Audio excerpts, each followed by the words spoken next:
3 things that said that you have an anxious attachment style. Hello ladies, thanks for tuning in. Before we start, please like and subscribe, and don't forget that you can have free chapters of my femininity guide by checking the link in the description box. So I want to make this video about attachment style because this is a very important topic when it comes to dating and relationships. And some people aren't aware of those 3 different attachment styles. So I want to go over the 3 of them. So the first one is when you have a secure attachment style. You are confident when you date. You aren't a pick me. You don't fear losing them. You fear losing yourself.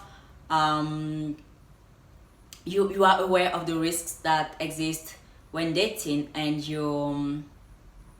you know that you are also capable of healing and finding another partner.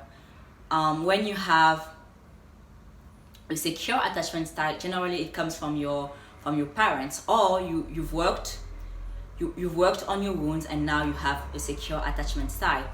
And you have some people who have an anxious attachment style, like they fear commitment, and even when they meet someone that is great, they push them away. Okay, it's like overly simplified, obviously, but just to make you understand. And then you have those who have an anxious attachment style, and the topic of this video is gonna be focused on that. So let's talk about those 3 things that show that you have an anxious attachment style. And there are more, obviously, but I just want to talk about the 3 things that I see many women do. So first of all, you put him on a pedestal, like you think that so many women want them.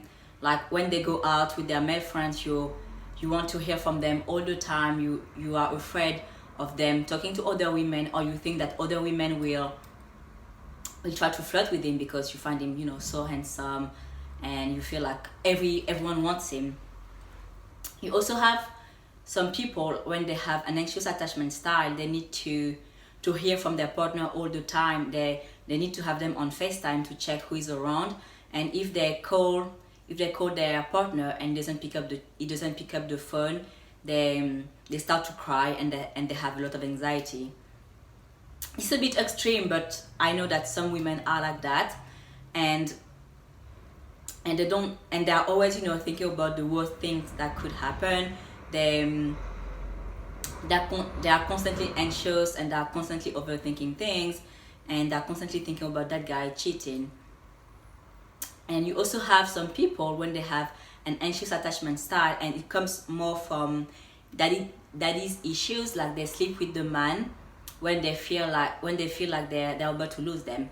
I know, for example, some women who initially said that they don't want to sleep with the guy before marriage, but then when they feel like they're losing the guy, they have sex with the guy, and it doesn't work, because men don't stay because of the sex. Okay, they stay because of the quality of the overall relationship, not because of the sex alone. And you also have some women who sleep with men super early in the relationship, like they aren't even committed to one another, but at the beginning they're like, oh, things are going well, and at some point they become very attached, and they start chasing the man, and they don't see his energy coming toward them. So they start to think, okay, maybe he's talking to other women, or maybe he's sleeping with other women, so I need to sleep with him as well, otherwise he's gonna, so that he can like me back, and we can have something going on. And I also know that if I say yes to sex, he won't say no, and all of that. So they sleep with the guy, thinking that this is like a good strategy, but it isn't, because the man will probably say yes to sex, but he won't say yes to committing to you. So you see, you need to work on your attachment style and make sure that you have a very secure one. And I can help you. You are free to leave me a comment here or on Instagram. You just have to DM me, and I will gladly coach you. And you can also have free chapters of my femininity guide, and I know that those guides are extremely good, and they teach you how to be more confident when you date. You can also hire a therapist if your wounds are extremely deep, but trust that there is a solution that is right for you. Okay, so that's all for today. I hope you enjoyed this video. Please like and subscribe, and I will see you next time. Bye bye.